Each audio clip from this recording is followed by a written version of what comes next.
চমৎকার এই যে সৌন্দর্য, গ্রাম বাংলার সৌন্দর্য কেনা পছন্দ করে, কিন্তু আমার এটা গ্রাম হলেও এটা সিটি কর্পোরেশনের মধ্যে একটি চমৎকার জায়গা।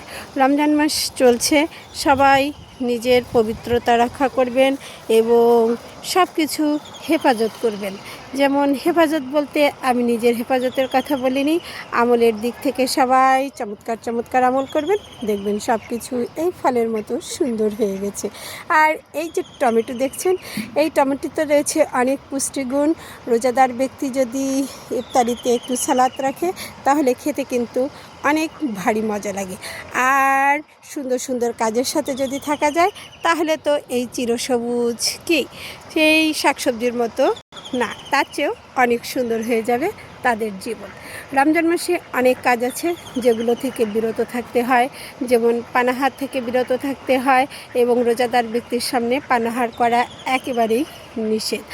আর তাছাড়া অনেকেই সিয়াম সাধনা না করে যথাযথভাবে রোজাদার ব্যক্তিদের সামনে খাওয়া দাওয়া করে বা অনেক অনেক মন্তব্য করে, যেগুলো আসলেই ঠিক না।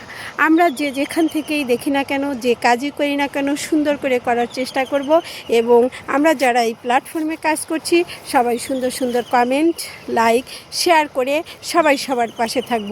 কেউ যেন কেউ থেকে বাদ না পড়ে যায়, কারণ রমজান মাস চলছে, সবাই বুঝতে পারছেন। সিয়াম সাধনা করতে গিয়ে দেখা যাচ্ছে আমরা একটু কাজে সময়ের হেরফের হয়ে গেছে অনেকটা, দেখা যায় ইচ্ছা থাকলেও অনেক সময় অনেক কারণবশত আমরা সেগুলো ঠিক করে করতে পারছি না, সময় মতো পোস্ট দিতে পারছি না, বিভিন্ন সমস্যা একটু হতেই পারে। যাই হোক, তারপরেও কেউ কিন্তু সরে যাবেন না। যারা যেখানেই ছিলেন সুন্দর সুন্দর কাজের মধ্য দিয়ে সবাই যুক্ত থাকবেন এবং এই সুন্দর ফলের মতো সুন্দর সুন্দর করে সবার চমৎকার কন্টেন্ট তৈরি করবেন।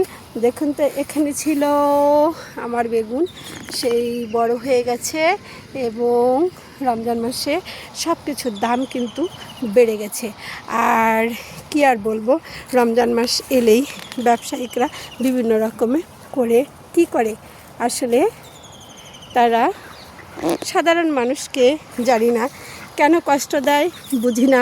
যাদের সামর্থ্য আছে তারা তো সব কিছু কিনে ফেলবে, কিন্তু যাদের সামর্থ্য আসলে আমি নিম্ন আয়ের কথা বলছিলাম, তাদের যাতে কষ্ট না হয়, ব্যবসায়িকদের এদিকে লক্ষ্য রাখা উচিত। কিন্তু শুধু ব্যবসায়িক না, জনগণ, সাধারণ জনগণ, রাষ্ট্রীয় সামাজিক সব পর্যায়ের লোকদের এদিকে লক্ষ্য দেওয়া উচিত এবং লক্ষ্য করা উচিত। আর সুন্দর সুন্দর কাজের মধ্য দিয়ে কি এগিয়ে নিয়ে যাওয়া উচিত। দেখুন তো, এই ফলের মতো যদি সব কিছু পরিপক্ক হয় আর রাষ্ট্র পরিচালনা সুন্দর হয় তাহলে কিন্তু চমৎকার সুন্দর হয়ে যাবে সব কিছু। মাহে রমজানের সৌন্দর্য সবাই রক্ষা করবেন। সবাইকে অসংখ্য ধন্যবাদ। আল্লাহ হাফেজ।